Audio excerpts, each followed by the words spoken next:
مين يصدق ان احنا عاملين عرض على الكرسي ده النهارده وبكره ب 575 جنيه وبس. انا عارف ان ناس كتير جدا بيبعتوا لي ويقولوا لي حرام انت كده بتحرق الاسعار.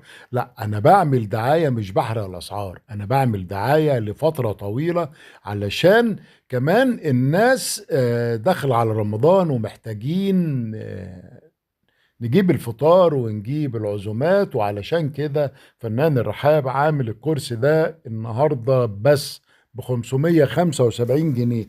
اي حد هيبعت لي هياخد الكرسي ب 575 جنيه.